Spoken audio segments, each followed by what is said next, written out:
Will companies like Specialized survive in the next 2025 and years following?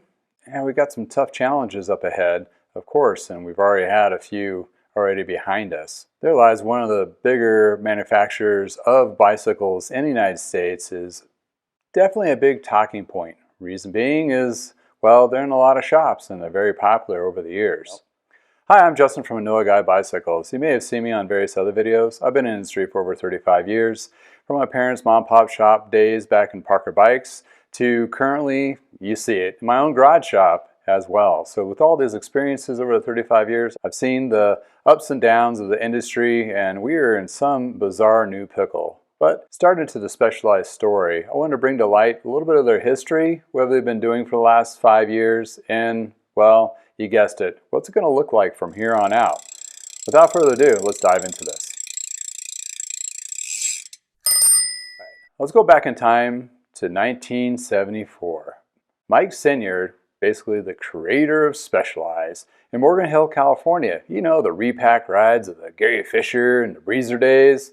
Yeah, I think he was in the mix with all those other bro club that actually made the existence of mountain bikes. Well, going through the 80s, the mountain bikes have actually become a huge boom. And within that, while they were not the biggest company, Schwinn was the big market controller at the time. But Trek and Specialized were just fighting for the scraps and building up their mountain bike brands. So that led into the 90s, where Schwinn did a big old hiccup and slammed right onto the ground and went out of business, went through bankruptcy, and then Specialized and Trek, whoa, sharks in water took over. They went through a big old glory of producing really cool mountain bikes and road bikes and all kinds of bikes at the time. Lo and behold, they would become the big two at the time being. They had a little hiccup in early 2000s, and Merida, which was a manufacturer in Taiwan, basically did a huge investment to get the company back going, knowing that it's a brand name that they couldn't let fail. Therefore, they are still contributing and helping Specialized along the journey as of today. Now, since I got you caught up to speed, there's actually the big four: Trek, Specialized, Giant, another manufacturer in Taiwan, and there's also Pond Holdings, which is a German-based company which carries 50 different brands like Cervelo, Santa Cruz, GT, you know it, big company. So what's the last 4 years look like for all these big brands? Well, they obviously had a big insurgent with the big COVID boom. After this big boom, Specialized took advantage of buying a lot of locations and keeping some of the same names in addition to bringing in N-Cycle. Well, this was a big chase after Trek bicycles since they did a massive purchasing, and they're over 500 locations at this time. But over the big height of the big boom of selling a bunch of bikes and running through inventory, we definitely ran into, yes, you guessed it, or the over inventory flux. They built too much. Therefore, we have a big chain of events that happened in the last 4 years. Their trouble started back in 2022 in January 1st when they started to go direct to consumer. Direct to consumer was a no-no within the industry for most of the big companies because they definitely put a lot of pressure on their smaller shops, independent companies, as well as themselves to not have direct to consumer sales. But as seeing what Canyon has done over the years when they hit the market in the US in 2016, they can no longer hold that. They did not do a very good job of it though. Mainly made a lot of dealers mad and didn't compensate them as much as they should. Therefore, it was a huge stink after that. Then January of 2023 hit. They had to do some layoffs because basically direct-to-consumer wasn't saving their pants. So therefore, they had to do some cuts to the staff, basically big salaries that have been taking too much weight, and shift some people around to be more efficient. Later that summer, they decided to cut their sponsors. They were not getting enough return on those investments, and they had to really streamline that so they didn't actually lose too much money there as they're trying to recover from having too much inventory. And those bills were starting to pile up. And then the big final anchor hit. Back in October of 2023, they started discounting pretty much everything. They were the first of the big four to start dropping their pants on prices and just start pushing inventory out. You would think Trek and Pon and Giant would have joined in suit immediately, but they were holding their cards close to them, mainly Specialized just pushing as much inventory out as possible to pay off those bills that have been lingering from overstock inventory. And lastly, we came up to, well, they made a lot of dealers mad from their direct-to-consumer, between dropping the prices, not refunding money, and so forth. And the best practices that they were doing was not really suiting for the independent bike dealer. They did lose a lot of independent bike dealers that went to Trek instead or other brands. So wrapping up 2024, what our market is looking like, losing Colorado Cyclist, Planet Cyclery, and the Pros Closet, just to name a few.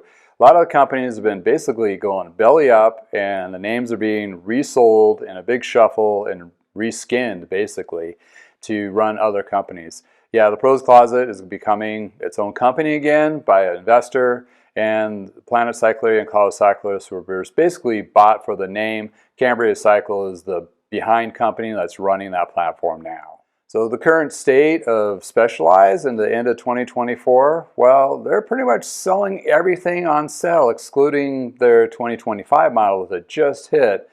In addition to, they're doing a big service promotion because, well, let's face it, that's the only thing that's been saving the independent bike dealers as well as the chain stores, bringing in service. That's the only thing that's actually fueling the pipelines to keep the lights on. The direct-to-consumer sales, well, they probably have softened because their discounts are not as deep, and man, they are competing against Amazon, eBay, and every other company that went to direct-to-consumer. Oh yeah, Trek did the same suit this summer as well.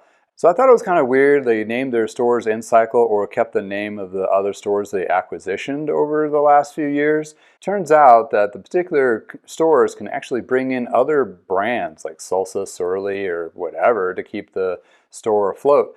Reason being is they're a little more versatile and not just proprietary just to Specialized like the Trek stores are to Trek stuff. Well, finding out with InCycle, they are originally from California, and they're one of the other locations in Lower California is actually selling a lot of Specialized new product on eBay.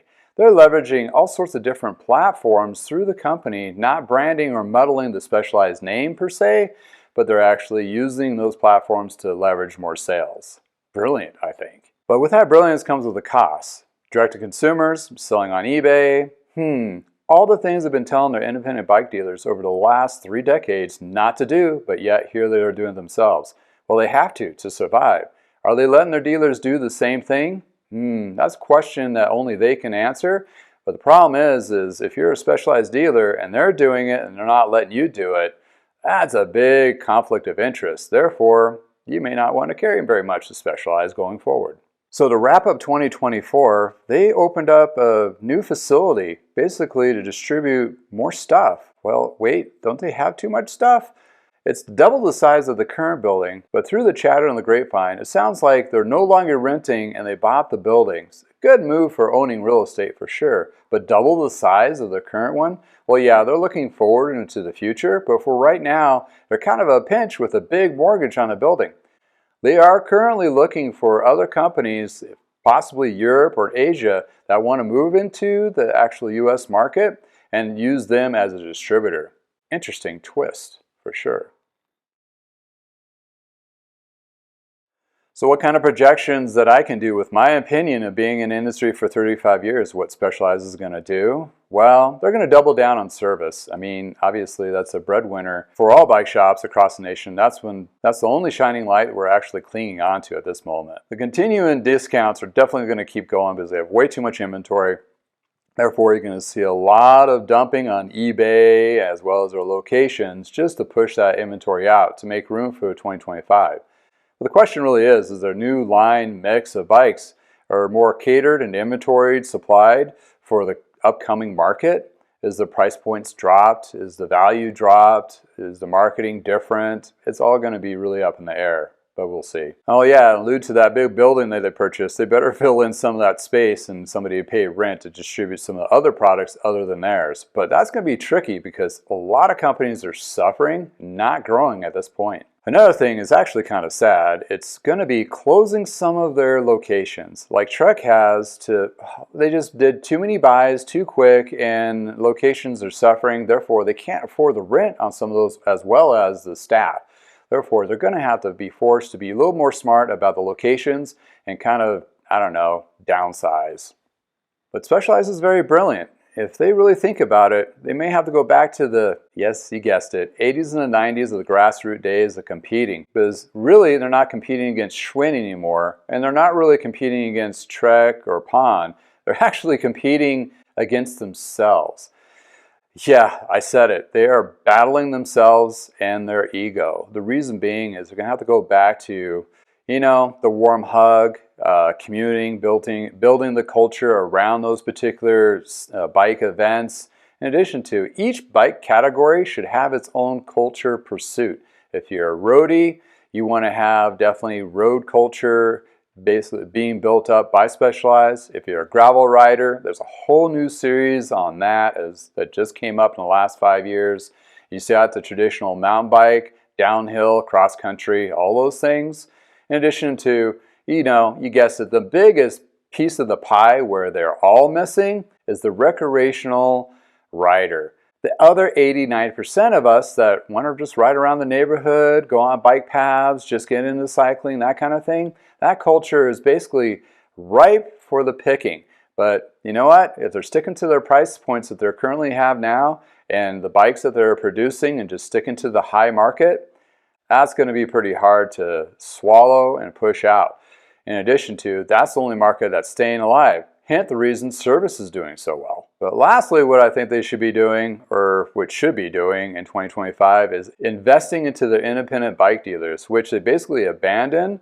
And the ones that are still left, they need to go back to them. It's like, hey, we're going to reduce the quantity of bikes or you're going to have to need to carry to be a dealer and be just happy to sell anything, including revamp their direct-to-consumer where they're actually benefiting it, not actually being crippled by it. On top of that, the profit needs to be within the bike shops itself, so they're going to have to take a little hit on their end as well, or figure out how to make products cheaper. Ooh, that's going to sting. In conclusion of my opinion piece here of what's going to happen, well, it's not just Specialized in hot water, unfortunately. Trek is there, Pond Holdings, Giant, all the big brands. We've lost quite a few of bigger ones and smaller ones, and it really saddens me. We're starting to see a lot of the, I would say, middle-class bike shops. But there is a silver lining to all this. It's going to force these companies to really revamp and realize that there is an entry-level market prime for the picking. In other words, to really just dive into and cultivate those newer or already just recreational riders into better cycling, better community events, and basically grassroots culture. This will also tie into really good service. In other words, not force every little nickel and dime labor charge down your throat when you walk in. Basically give them the warm hug and treat them like your mom. In other words, I'll take care of this and I'll discount the price and in hopes to you come back for all your other accessories and basically develop those relationships within, guess what, the community and also that culture that you need to recultivate that you smothered out. And lastly, these big guys are going to have to realize they need to be known or going to be known to support, you guessed it, the smaller shops. Independent bike dealers are still going to be around. They may change their forms. Some of them have multiple locations. Most of the single locations are downsized to smaller footprints, which has happened in the early 2000s, or even move into a garage like me. Therefore, you got a situation where there's opportunity to cultivate the grassroots and drive business. Of course, I know these are all for-profit companies, but you basically snuffed out the fire. You ever heard the analogy, you burned yourself out? Yeah, you burned your market out to the point to the ground, where what's going to be left is the smaller guys are going to be taking care of the local customers, giving them the warm hugs and providing the service. In addition to those smaller guys, guess what? We saw online too. We're very aggressive, very adaptable, and you were going to be around for here on forward. All communities need bike shops of some sort or another. Either it's the REI, Specialized stores, Trek stores, or the little mom and pop shops, which we need to cultivate and bring back and give them opportunity to become part of the culture and community that we love all these years. In any case, Hopefully it's not the death of the middle class bike shop, because that's already been struggling so far. And hopefully 2025 could be a good revamp year. It's not going to be a profitable year whatsoever. But you may need to do some shifts that in the next year, 2, 5, 10 years for recovery, you become stronger, more supportive, and a brand that not everybody dogs on. You know, we need less hate, more love for cycling, and get out there and ride. Thanks for hanging out with me in the garage today. If it's beautiful in your neck of the woods, go for a ride. I will continue this conversation on my live podcast talking about Talk Tip Tuesday, 2 o'clock Mountain Time. I'll see you over there, and until then, have a wonderful day.